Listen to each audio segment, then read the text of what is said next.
Good afternoon and welcome to the panel discussion with the FIXDom working group, who will take us through what the group is all about and some of the initiatives underway. Later on, we'll hear from Hanno Klein, Global Technical Co-Chair of FIX, on the technical choices available to the FIX protocol. My name is Merlin Rajah from Absa Bank Limited in South Africa, and today I will be moderating the session. Some housekeeping to go over before we get started.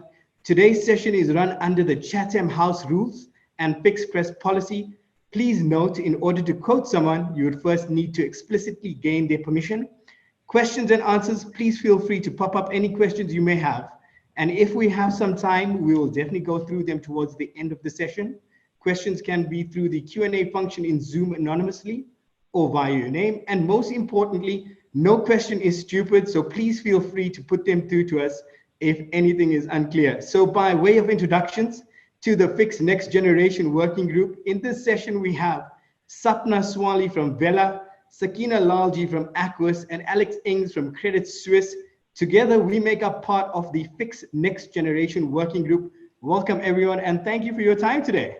So Alex, if I can start off with you, to create the foundation, can you tell us what the FIXdom group is about and what does it provide to members of the FIX community? Sure, thanks, Merlin. So the FIXdom working group was put together around a year and a half ago to get newer members more involved in the FIX community. There are many FIX supporters who've been participating since FIX was introduced around 30 years ago. And you see that experience present in the various presentations, webinars, working groups, and in fact the other content that we've got in the conference today. However, we need to provide continuity between these experts and the newer generation of technologists and business users to provide an easy pathway for newer members to get involved, pick up the FIX mantle while retaining that wealth of knowledge and experience. To do that, we need to reduce barriers to entry, show that you don't have to be an expert to participate. In fact, new thinking and new ideas are always actively encouraged. Ultimately, FIX pervades throughout the industry. There wouldn't be an industry without FIX. So we really need to ensure that we've got people promoting, protecting, and driving change in the protocol going forward. Thank you, Alex. Sakeena, what sort of things have the NextGen group organized so far? Well, Merlin, the past 12 months have certainly been a very interesting time for all of us. Our launch event seems like it was absolutely eons ago. We held a drinks and networking evening to kick things off at the Swaly near Monument in the City of London. I'm sure there's a joke in there somewhere, but I'll leave that to the comedians among us. At that event, we heard from several stalwarts of the FIX community. They gave us a fantastic crash course in the history of FIX and how things have changed since then. Of course, we could say things have changed significantly more just in a short space of time after that. COVID, of course, as we know, it delayed our plans earlier this year. But that said, this summer, things have picked up and we held our first FIXDom webinar. That was on the subject of market structure and regulatory change and how that impacts technologists in our industry. For anyone who missed that over the summer, it is available in the on-demand library via the FIX platform today, so feel free to check that out. What can members expect going forward? Well, as for what's coming up, we will definitely be having more webinars this year, so keep an eye out for that. And that's very important to us within the NextGen group to provide learning and CPD opportunities for our membership base. Alongside that, we will also be working on other opportunities to bring FIXdom members together to create more opportunities to try and recreate that face-to-face environment that we're all very much missing out on. So more webinars and more new ideas to bring people back together to actually be able to swap notes with each other. And in the meantime, if anyone has any particular ideas or any new topics that they would like us to cover, then I'd strongly urge them to reach out and let us know, because we can certainly factor that into the program. Yeah, thank you. Sapna, FIXdom recently announced it is working on a mentoring scheme. Can you tell us about the scheme and how can people apply to be paired with a mentor? Yeah, it's the NextGen mentoring project, one actually that I'm quite excited about. First of all, you have to start thinking, why a mentor is important. And the purpose for having a mentor or having mentoring is to tap into existing knowledge, existing skills, experience of experts within the industry. For a mentee, it can help them develop new skills and explore new career aspirations, build a larger network. And for mentors, it serves as a way to give back and can also be a learning experience for them. We've actually got a poll, if you could bring that up, for everyone attending, just asking, if you'd like to be contacted by us about joining the mentoring scheme, yes or definitely yes. And we'll get in touch. One of the main points of the mission statement for FIX trading community is providing our members with a neutral, collaborative environment to come together through member-driven conferences such as these and other critical forums to promote, support and educate. And this program really creates another avenue for this to be supported. For those of you in the impact of automation panel, you would have heard that there have been requests from staff from within firms as well, because they miss that natural networking that you get from being in the office, especially for younger staff. So mentorship is more important now than it ever has been. Some of you will have mentoring schemes available at your workplace, and these absolutely have their space. But by extending that outside of the workplace, mentees are able to be completely open. They don't have to be worried about conflicts of interest. We've lined up mentors who've been in the industry between 10 and 25 years. So we're looking to pilot this project over the next 6 months for between 10 and 20 mentors and mentees. So for those of you interested, there is a form available also from the FIX trading booth that you can put into your swag bag, fill in over the next 2 weeks, and then we'll be looking to match everyone with mentors. What would you say to people sitting on the fence thinking about being a mentor or mentee? Having a mentor is definitely not a sign of weakness. Some people may think it seems, if I reach out, is it because I'm not good enough? It actually shows that you're smart enough, that you're driven enough to succeed. But on a personal level, you need to ensure that we continue to grow throughout your career from the very beginning all the way through it. So, you're never too experienced to have a mentor. And on the flip side, if you are looking at mentoring, it's so important to help others grow, imparting your knowledge forward as well. So, it's important for both sides. Thank you, Sapna. Fully agree. Thank you, Alex, Sakeena, and Sapna for shedding some light on the group. And I'm sure we'll be inundated with people looking to join and get involved, as it's a fantastic opportunity to learn and network. We'll hear from you a bit later in the Q&A section, because I'm sure we'll have lots to speak about there. Without further ado, please let me hand over to Hanno Klein, Global Technical Co-Chair of FIX, to demystify the new generation of technical choices that are available within the FIX protocol framework. Hanno, welcome, and over to you. Welcome to everybody on this call today, and thanks to the NextGen working group inviting me to talk a little bit about what I called the new generation of FIX implementation options. I'll just share my screen to be able to show you the slides. So I won't talk about everything that's in the slides today. That's just not enough time. I just wanted to give you some glimpse of 3 elements: simple binary encoding, FIX performance layer, and FIX orchestra, just to give you an idea what they're about and how they fit into FIX going forward into the future. So that diagram you see here is probably what you have in mind when thinking about FIX. There's sort of FIX 4.2, 4.4, maybe 5.0. There's some encoding, tag value, FIXML. There's a session layer, and maybe you are aware of a repository. So that all started way back in the 80s with standard internet protocols, and then tag value came 1994. If we fast forward now to this year, the same diagram looks a lot more complex. And we have a small poll here. Have you seen this diagram? It's about the FIX family of standards, or also the FIX technical stack, it's called.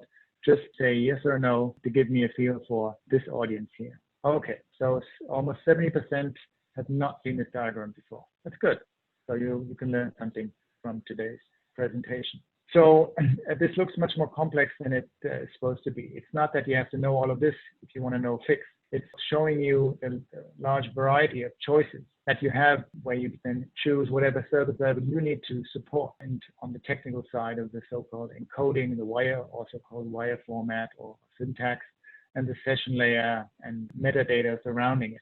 So the red circles are the 3 elements we're talking about a little bit more in detail today. So FIX technical standard, just very briefly, There is a formal process, obviously, until something can be called a technical standard. There are release candidates that are developed through typically a fixed working group. Then there's a global technical committee involved, reviewing the release candidates and publishing them for public review. So it takes a while until a specific version of a technical standard is established. So now let's just move right to the first one of the three topics I wanted to talk about, simple binary encoding, which is here on the encoding side of things, where you also have tag value and FIXML, which some of you may be familiar with. So what is simple binary encoding about? It was the desire to address the fact that a lot of exchanges continue to use their proprietary formats, making it much harder to connect to them, to develop applications against their interfaces. And they all have fixed engines, but mostly just for a small portion of their functionality for trading, but not for mass quoting or anything that has to do with high performance or low latency. So we wanted to provide a viable alternative to these proprietary interfaces, to have a standard and have a single encoding that you can use for transactional data, so sending in an order, getting back an execution report, as well as for market data, which is typically only flows in one direction. And at the same time, the term simple is important. We wanted to avoid any complexities. We've seen that with the FIXfast standard. FAST stands for Fixed Adapted for Streaming, which was intended for market data, specifically to reduce bandwidth consumption, which is basically no longer an issue these days. It's about latency, and that's where simple binary goes. So we said the wire format should not carry any metadata like tag value. You have a tag on the wire, you have an equal sign, then you have a value. So simple binary encoding just carries values, and you have metadata exchanged out of band, which then provides you information on which field starts at which byte position and then ends at which byte position. So you can then parse the message and obtain whatever information you need from that. So there are fixed length and variable length elements in this wire format, but there's no compression or implicit presence indicators, which can be very, very efficient, but also significantly increased the processing complexity. So simple binary was a working group, a subgroup of the high performance working group, which I also co-chair. There's a GitHub project. That's not the only GitHub project. So at this time, I can point to that there are a number of public projects around specifications and reference implementations and things around the Fix family of standards in GitHub. And as you can see, it takes quite a while until such a technical standard is released. So the first release candidate 1 was all the way back to February 2013. And then 4 years later, I should say, it was published. Version 1.0 was published. And we're currently working on a version 2.0. It's a major new version, meaning that it's not backward compatible to version 1.0. And we see usage now picking up in the last 1 or 2 years after it's been published as an official standard. There's a CME group using it for market data, as well as transactional data. In Brazil, B3 is actually the name right now, I think, the BME group. And also Deutsche Börse, Murex, and Cletra are using simple binary for their encoding, even though they're not using the metadata schema for that. So with that, I'll move on to the second area, FIXP. Short stands for Fixed Performance Layer. And again, the diagram so that you know what area we're talking about. The session layer is the choreography of two counterparties exchanging information, logging into each other's infrastructure, securing retransmission, recovery, whatever elements are needed on that layer. So there's no business knowledge there. That's purely technical on that level. So again, what's the motivation that was behind that effort? Simple binary as a binary protocol is just not enough for high performance. And so that you need a session layer that can also provide that kind of service level. And the legacy one, 6.4, FIXT, they're pretty verbose, so you have to recover all messages regardless of the business relevance, and meaning that you needed something much more efficient The fixed session layer, the legacy one, also has the tag value encoding, so no binary encoding. So the objectives that we then followed in the design of FIXP was to have a clean separation of application and session layer, so that you know that you transport sort of the business content and wrap the business content in something that doesn't mix with the business content. And there's a choice of guarantee levels for message delivery, so that you can really use it for the transactional side, which is more TCP/IP, request response mechanisms, or also for market data, which is UDP, more a broadcast, a unilateral broadcast there. We also decided in the design to not reinvent the wheel in terms of security, so that we use industry standards, in this case TLS. It's another fixed technical standard called Fix over TLS or FIXS.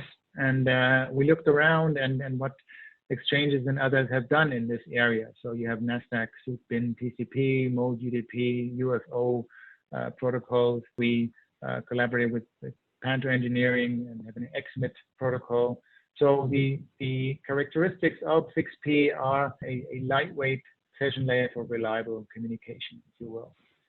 Binary encoding as well. The delivery guarantees, there's a choice, can be recoverable, idempotent, unsequenced. All depends on what the technical needs are, and that's completely independent of the application. It's always a new order signal and an execution report, but how fast do you have to get it from A to B? How much recovery do you need underneath the hood? These are the things addressed by a session layer standard such as FIXP. There's, for example, an implicit message sequencing of application messages, so that you don't have to explicitly provide the next sequence number on the wire. Optimizations like that make this really suitable protocol for high performance on the session layer. Was also a subgroup of the high performance working group, and started back in 2014, actually in September, so exactly 6 years ago. And the version 1.0 was published 2 years ago. Version 1.1 was published in April of last year, adding WebSockets to the capabilities of version 1.0. And there's actually on GitHub a reference implementation called Conga, where we've used the application layer, that's always fixed latest, obviously, together with a JSON encoding as well as a simple binary encoding over the session layer using FIXP together with WebSockets over TCP transport. It's an Apache 2.0 license, as is everything in terms of software provided through GitHub. So have a look, try it out, and get to know FIXP and simple binary that way a little better.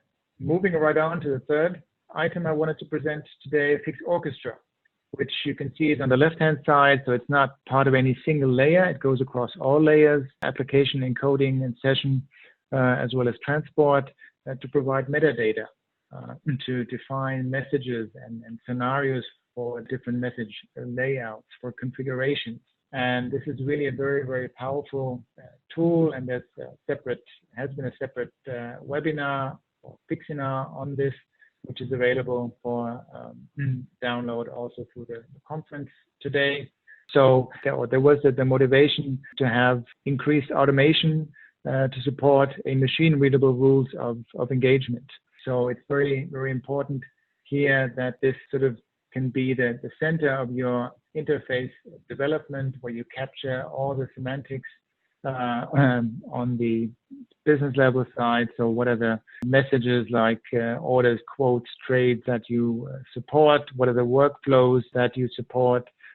Things may look differently in execution report. Confirming the addition of an order to the book will look different than if the order was also partially filled at the same time. So it's very important to understand that Fix Orchestra doesn't change anything on the wire of the messages sent back and forth. You don't need to change anything in your existing Fix engine, but you're able to express a lot of things like conditional requirements, that you need a stop price if the order type is a stop market or a stop limit order. And as I mentioned, the scenarios for different layouts, for different use cases. So this does provide you all of these capabilities.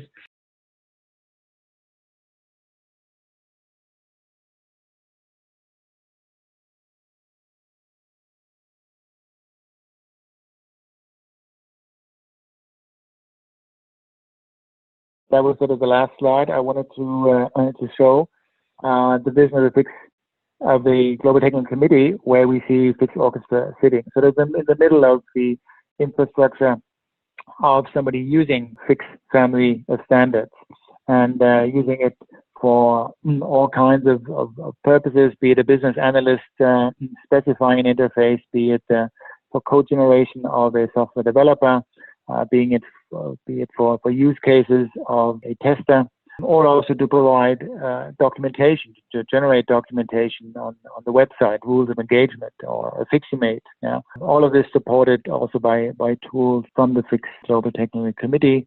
And we are looking for more volunteers in the Orchestra working group, because we think this should be a collaborative effort with the community, open source approach, so that we can then have the tools in the community that are really needed by those developing FIX interfaces. And FIX Orchestra does play a key role and is at the same time the key element of the Global Technical Committee for the FIX application layer. So for all FIX messages, fields and values are represented with FIX Orchestra.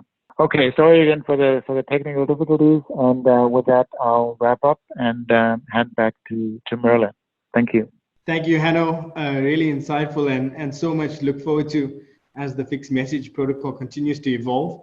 I'd just like to remind everybody that you can raise your hand, and if chosen, you'll be unmuted, and you can ask your questions directly to any one of the panelists. I see there is a question that's come through to you, Hanno, and it says, many cell sites connecting with us still use FIX 4.2 and even 4.0. Are there any compelling reasons for upgrading? And if yes, how can we convince them to do it?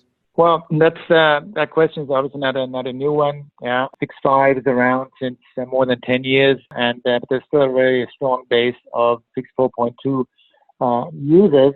And I think there's not a single compelling reason. It depends if you want to go to the newer high performance encodings and session layer underneath. That may be a compelling reason. If you're just a FIX 4.2 equities shop, there is none. The official FIX policy is that you can use tags from higher versions in your FIX 4.2 implementation. So you don't need to go to a higher version just to take advantage of newer features or things that are covering regulatory requirements that are not covered with FIX 4.2. That's maybe as a short answer to have some more time for additional questions. Let me read through the questions here. There's another one to you. Does FIX offer any kind of support for developers that want to try out SBE and FIXP? Yeah, good question. I already touched on that. The answer is GitHub, or yes, and it's on GitHub. So you will find a ton of resources there. FIX is not in the business of developing software products. So you can see, you will find a reference implementation. I talked about Conga, which is simple binary over FIXP with WebSockets. So please check out the public projects in GitHub there to find material to get started.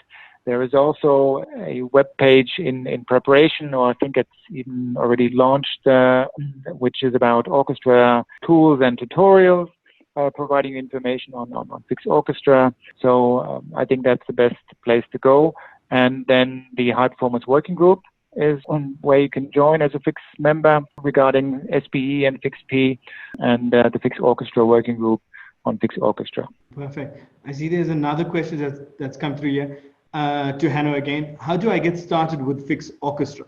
One would typically first take a look at the FIX Orchestra technical standard to understand what are the capabilities, what it's about, and the website I just mentioned, the page that you should be able to see. Hopefully it's already launched, or then in the very, very near future will get you to that standard, as well as to some simple slide sets which explain what it's about. The FIXinar that has been recorded and is available to be played through the conference site today is maybe an even better starting point for today, just to get an overall idea.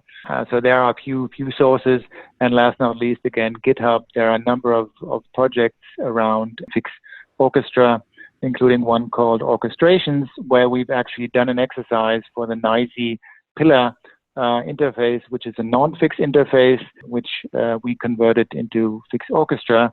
So as you can see, also non-fixed interfaces can benefit from Orchestra as a metadata standard. Thanks, Hanno. I see a question here. I think this would probably be for you, Sapna. How do you apply for the mentoring scheme?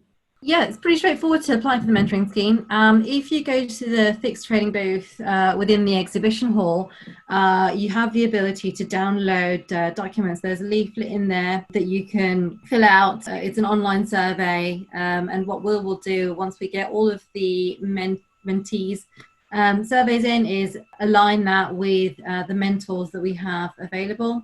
And we will get in touch with people to let them know who they've been matched with. Perfect, thank you. There's another one for you, Hanno. This is from Shiraz. Is there any regulatory expected in the soon future for FIX Orchestra as a mandate? I understand the question to be about a regulatory requirement to use FIX Orchestra. I mean, FIX is an open standard, free and open standard, and as such, there can't be a mandate from our side, from the FIX community side. From the regulatory side, I think we always try to convince regulators about taking in regulatory reporting data through standards like the CFTC supports FIXML as well as FPML as a standard to communicate. FIX Orchestra as such is a metadata standard, so it does not define data on the wire sent to a regulator, but it defines sort of metadata, and we would just hope that people utilize this standard, as it then makes it just easier to connect with multiple counterparties. But I don't think that the regulator or FIX are in the position to mandate that. We have to convince by the nature of its benefits. A mandate will not really help here. Thank you. Sakeena, this would be for you. What advice does the panel have for someone who recently started in the industry and has not had the opportunity to network with pretty much anybody in the FIX community? That's a great question, actually, very topical to what we're trying to do.